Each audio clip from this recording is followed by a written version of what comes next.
Hi everyone, Spider-Man 1991 here to do my comic reviews for the week. Okay, it was a pretty light week in terms of comics. First off from Boom, Darkwing Duck number 14. Darkwing is at a campaign speech, is pretty much running, where last left Darkwing, he's announced that he's running for mayor, now he's at a campaign rally. And while this is going on, a new villain shows up, Cat Tankerus, and starts pretty much, I think he's a ripoff of the Juggernaut, because he's just charging just running and pretty much charging and destroying everything. And Darkwing tries his best, but he can't hold up to him. And while this is going on, Darkwing's opponent in the polls is pretty much talking about how he probably can't handle being mayor of St. Canard and the city's sole crime fighter. Then Gosalyn suddenly recognizes who Cat Tankerus is, and she runs off to go help Darkwing. And when that happens, Cat Tankerus recognizes Gosalyn, and it's revealed that he was none other than a classmate of Gosalyn's who had a crush on her. And when he noticed she was the superhero Gizmo Duck, he tried to sort of become a hero himself and follow in her footsteps. But then a mysterious arrival came, which was the Cat Tankerus armor. And he figured out that if he couldn't, and somehow the armor he figured out that if he couldn't get Gosalyn's attention by being a hero, then he could pretty much best Darkwing Duck in battle. So he tried to do that, but ultimately they call his parents on him. And meanwhile, some new villainess has been watching Darkwing the whole time. And in the end, though, someone references how during the fight, Launchpad tried to use the fly the jet on Cat Tankerus, but that failed. And when that happens, though, people start pointing out that he's probably a good hero. Then they start encouraging Launchpad to run for mayor. So now it looks like the mayoral race is gonna be between Launchpad McQuack and Darkwing Duck. All right, I thought this issue was, honestly, it was average at best. I mean, I didn't think it was all that exciting. Just Launchpad's now running for mayor, which obviously was added to draw some new tension between Darkwing and his sidekick. So that's all I have to say from this. This is average at best. And speaking of which, XMen number 15. This is the conclusion to the first to last saga. Alright, we finally get some more answers about what exactly happened in the past and why the evolutionaries have returned. So back in the past, apparently Beast was able to build a machine that could successfully depower the evolutionaries, but one still remained. And back in the present, though, Cyclops has the X Club, which is pretty much Utopia's mutant science division, recreate the machine so that they can use it to depower the final evolutionary. And also in the past, it's revealed that Cyclops made a deal that he'll lead the mutants so that they can survive, and if they give him enough time to prove himself as a leader, and Cyclops pretty much promises that he'll be the leader and that he'll do his best to save mutants from humanity, because whatever humankind throws at the mutants, the X-Men will always be there to save them. So the evolutionaries have pretty much realized that Cyclops broke his vow, and now they're getting ready to kill every single human. And also in the past, they revealed that in order to give Cyclops enough, they should prepare, in order to pretty much, the evolutionaries revealed that what they did was what the Eternals, who gave them their power, says forbidden. So now they pretty much decided to mind wipe everyone. But Jean apparently figured out a way for Cyclops to subconsciously store his memories in case they return. And so luckily the X Club's able to recreate the machine. They destroy most of the evolutionaries. And then Cyclops pretty much gives them the same speech that whatever happens, the X-Men will always be there to stop him, and that now mutant kind doesn't need their help. And also, they did ask Magneto if he would take his place again as a leader of mutant kind. But also I should point out, here we go. This is when Magneto was pretty much asked by the evolutionaries to retake his place as leader of the mutants, and they would do exactly what they said by wiping out humanity. But then Magneto tells him that he he laughed at Charles Xavier's dream, but his original dream cost Magneto his children, Scarlet Witch and Quicksilver. So Magneto pretty much turned down the Evolutionaries, and now they've pretty much been the Evolutionary, and then his final words are pretty much that he was merely a mission.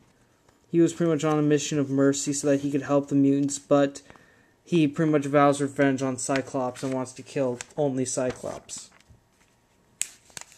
And one final thing, when everyone's minds were wiped, the Brotherhood of the Mutants was pretty much still back in their headquarters. Emma Frost, who was at the time in a mental institution, pretty much was off her medication. She pretty much discovered her powers and escaped. And Scott's pretty much worried about having the weight of the world on his shoulders, but Jean pretty much assures him that he'll always be there to save the mutants. And back in the present again, the Evolutionary giving a final speech saying that he'll figure out a way to kill Cyclops, even though he wants to protect most of the mutants. He wants Cyclops dead. Okay, X-Men number 15, the conclusion of first to last. I was really hoping this story could have been a little better. I mean, it was interesting to see these enemies return and sort of have the story flip-flop back and forth between the past, but it wasn't really that confusing, but I still say that this was good, but not very exciting. Not really. I mean, again, it still pretty much deals with Cyclops, Legion, Utopia, and everything, but can't really say it, but I didn't really think it was. I thought it was okay, but I don't know. If you want to check it out, then wait for the trade paperback to come out. But other than that, right now, I'd say this isn't really jump on friendly, and I'm not going to be picking up X-Men anymore. So I only picked it up for this one particular story, so don't expect X-Men anymore. Okay. Moving right along to DC. Legion of Superheroes number 15. Okay. Pretty much nothing else what the Legion has been, but just one big battle between the Legion of Supervillains. And we got pretty much Lightning Lass and Ultra Boy versus Lightning Lord. Tellus and Dawnstar versus Saturn Queen. And apparently Saturn Queen is now strong enough so that she could pretty much overpower Tellus. But unfortunately, Gates gets them out of there, and Sunboy is able to take out the Legion of Supervillain member Sun Eater by pretty much overloading his power core and burning him out. And still, there are Tyrock and Mon-El taking out the Hunter, and just pretty much the Legion. Nice splash page here of the Legion of heroes versus the villains. And we get one little speech where Saturn Queen's talking to her master or whatever, and apparently he reveals to her that she can change the tide in her favor by pretty much figuring out a way to corrupt Earthman. Okay, that's all. Pretty much just another Legion of Superheroes. This arc has just been nothing but giant battles. That's it. Just fighting. Really no development here. Just at the end, though, that apparently Earthman is the one Legion member that Saturn Queen can probably corrupt, though. I mean, that's the only point I would make of this. And well, with what's been going on with the Legion, though, I'm really not going to pick it up after the whole great renumbering and stuff. I mean, even though it's going to be written by Paul Levitz, and I did enjoy the Great Darkness Saga and other classic Legion tales written by him, I'm still going to pass on this when it restarts. I'm going to wait. I'm going to see this story to the end. Hopefully it'll have a good ending. Then I can recommend whether or not you should pick it up as a trade or not. But right now, it's not really looking so good. The artwork is good, though. I'll give you that. I'll give it this, though. The artwork is good for all the fighting and stuff, especially the whole. Let me see if I can find it again. Double splash page right here, very nice. And okay, that's it for Legion. All right, now two other things I got this week that I want to point out. First, of all, this week is San Diego Comic-Con. Unfortunately, I can't go, which I'm okay about. Anyway, okay, I'm fine.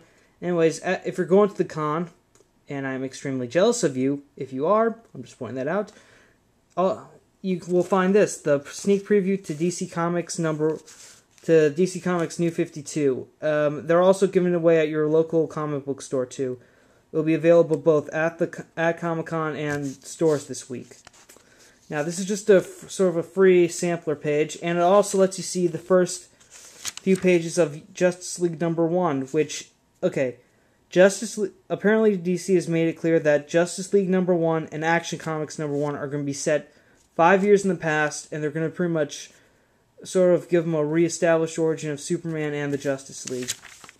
So pretty much for the first few pages, we have Batman on the run from the cops. Again, this is back when heroes started to first appear, and Batman's chasing some sort of alien or mutant, and he's going on a huge hunt, fighting the thing. But then, who shows up but Green Lantern? And unfortunately, Green Lantern's light gives away their location to the cops. And after this little sneak preview is done, then you can sort of get a little idea about what the covers are going to look like, and gives you a little excerpt.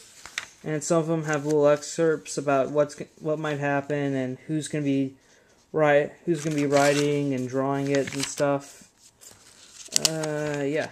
And here's Superman #1 and Action Comics #1, which they changed to. And first, let me say something for Action Comics. The costume here, they probably could have done it better if they got rid of the cape and maybe gave Clark a red jacket instead.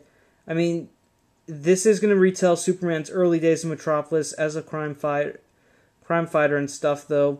So it might be like Superman Year 1, I suppose. And it will be written by Grant Morrison, who's done a great job on Batman. And still, I mean, they could, for this costume, though, I do like the t-shirt and jeans and the boots, but they really should have ditched that cape and maybe given him a red jacket instead. Then again, it might look a little too much like Smallville, so kind of good choice, except for that cape, which just looks stupid. And the battle armor. It is a little redundant for Superman to need battle armor, unless it's made out of lead, because then it could protect him from kryptonite. And though it does make him look a little more badass than having red shorts on. Okay, that's all I'm going to say about this DC relaunch so far. And oh yeah, Sinestro's going to be the new lead charge on Green Lantern #1. And something else I wanted to point out. Oh yeah, most people have seen the cover for Teen Titans #1, and I just want to point out one thing. This little piece of paper that's attached to Superboy's back, that's not really part of his costume.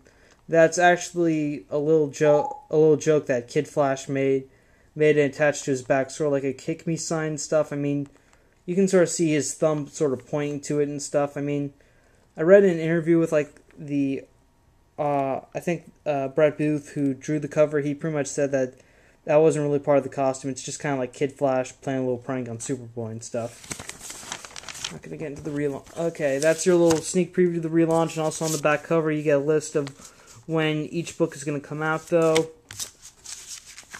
And that's my little freebie this week. And I also got something else this week. A 1/4 scale power replica of a Green Lantern power battery. And it also came with a little light-up ring.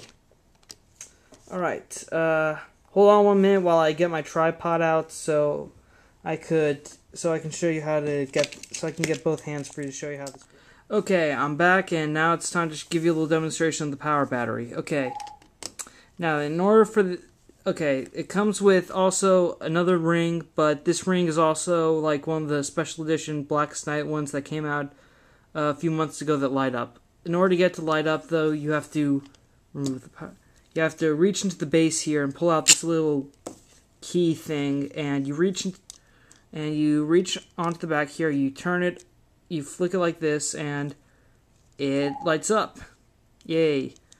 And it does have. You can change the battery in it, but if you're not going to wear it that often, then you should probably just turn it off. So, yeah. Okay, that's pretty much the ring. Which, if you have the complete Blackest Night ring set, then you probably know enough about this. Right, now to get into the power battery. This is only 1/4 scale, but it's very nice. I like it. It's very clear replica. I mean, the paint's really wonderfully done, and you've got the Green Lantern symbol on top of the lantern.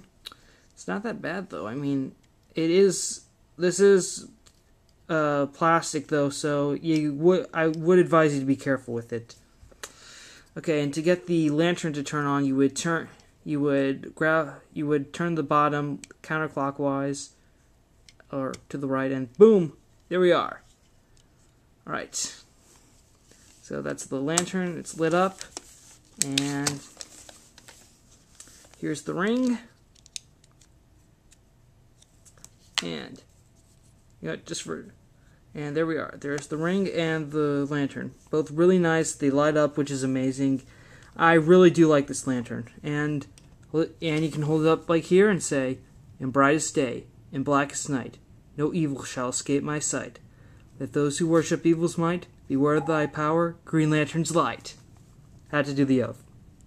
People would have complained if I didn't. But again, I would have to say that this power battery and the ring and this ring set is very nice. I'm so glad I bought it.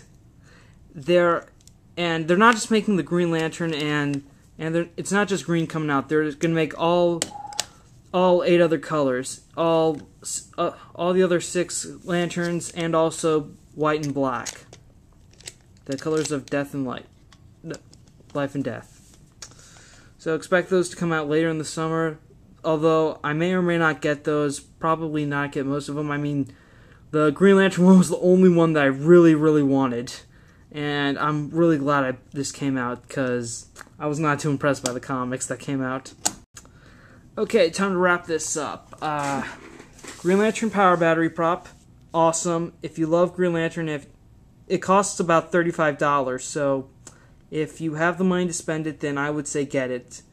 If not, though, then if there's another lantern that you like more than green, then I would wait then I'd say probably wait until your favorite lantern comes out, then buy it before buying green. Although green is probably going to be the most popular. Okay, so the power battery, amazing. And the comics. Free DC, the DC Comics New 52 preview freebie. Not that bad. It was okay, it gives you a little sneak peek into Justice League #1. And Legion of Superheroes #15. Thank God the art is good, because pretty much all that happens here is just battles, and that's it.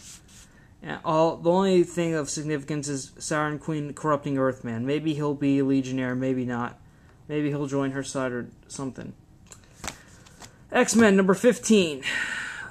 The ending was not that impressive, and if you want to know and if you're just now reading this, like if you bought X-Men #14 a few weeks ago and then bought this one, then I'd wait for the trade to collect the whole story before wondering what this is.